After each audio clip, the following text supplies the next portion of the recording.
Good evening guys. Sip cook na sad si Manoy karon. Luto taog. Kuha siya Angus beef. Luto taog pan fry or steaks. Yan. Sama sa gihapon ang mga ingredients. Ayan lang. Salt. Just a salt only.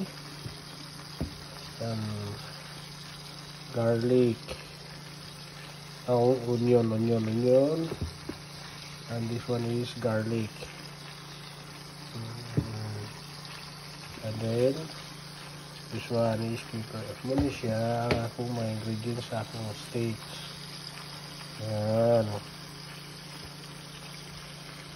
Okay. Init na siya. Ito na siyang balihon. Ayan.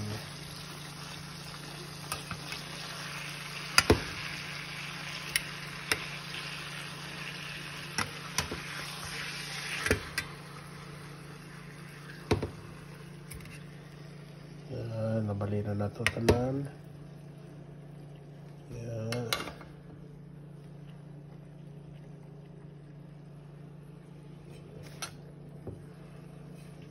Okay. Ini siya ang ni Manoy. Ayan.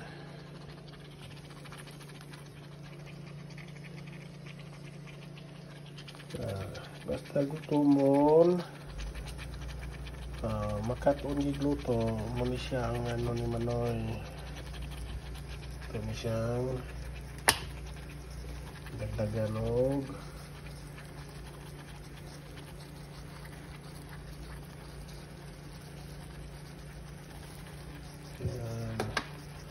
muli steaks ni Manoy.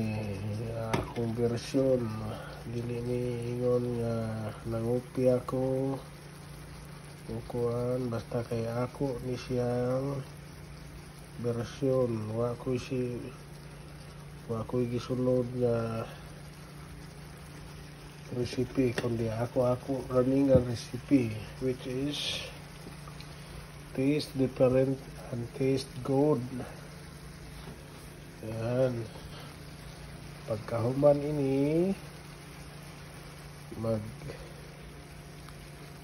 luto na sab si Manoy og ito tawag og butterfly chicken. Gibuskad siya, giporma og butterfly pero di gid perfectly nga porma og butterfly pero nindot.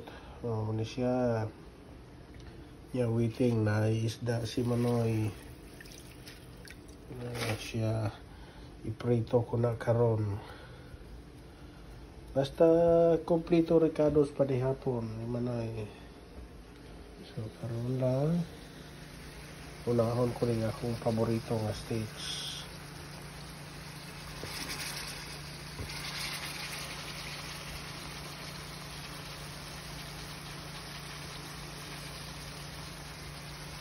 Ang akong gigamit dili ni butter.